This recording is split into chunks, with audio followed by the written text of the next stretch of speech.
everyone, it's Helen here from Precision Pilates Windsor and Parkdale and also Scolio-Pilates Australia. Just wanted to chat to you today about sidelying corrections and the difference that that can make in a body with scoliosis. With me today I have Devon. So Devon has a double major curve, so she has a left lumbar convexity and a right thoracic convexity. So this is roughly what her spine looks like. Devon has also had VBT surgery, so the corrections we get are definitely, you will see them and they're real, but perhaps a little different to someone who perhaps hasn't had surgery. So I'm going to ask Devon to lie down on her left hand side and just hang out in her curves to begin with. And I'm just going to drop that down next to her, just so you can get a quick visual on what's happening in her spine. So her spine is side bending to the right in her lumbar and side bending to the left in her thoracic. So I'm going to move that away, and I'm going to ask her to just continue to hang out in her curve, so to speak. And from there, she's going to try and lift her right leg up. So she's going into a little glute lift, or a wall glute as I call it. And I'm not sure if you can tell looking at it, but she's struggling to find stability in that position. So the torso stability is not there, and probably struggling to connect her abdominals and her hips.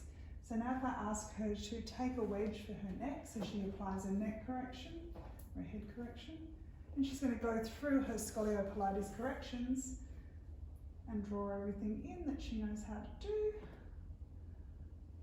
Good, so she's thinking of lifting up that left lumbar and dropping that right thoracic down, particularly through here. And now she's going to try and lift that leg up for me.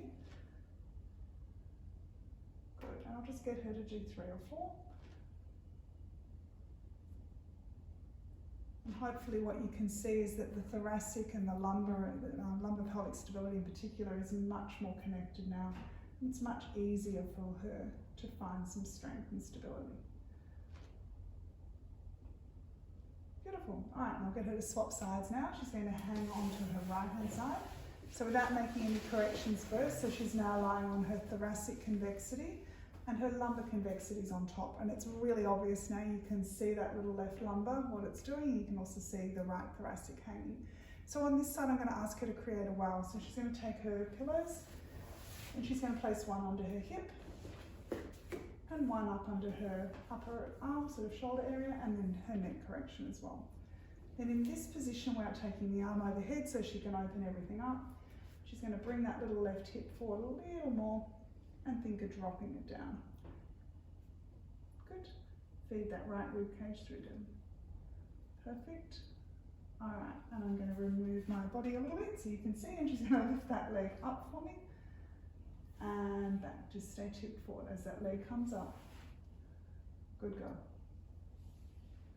Keep lifting that right rib cage up, sending that left hip forward. And you can see she's having a little bit more of a struggle on it this side to do that, but still getting some really nice corrections. Good, and then just rest Devon. And if you could just take the cushions out, because I didn't show the movement without the corrections. And if you look at Devon now, if she was just to lie back on that mat and just hang out there and now try to lift that leg, you can see how much harder that little left lumbar is having to work. So I refer to that as her bossy side in her lumbar convexity. So that's not what we wanted her to keep doing, because it's just going to continue to feed this side of her spine instead of trying to work both sides of her spine evenly. So that's all we have for you. I hope you enjoyed our little snippet of Scolio-Pilates.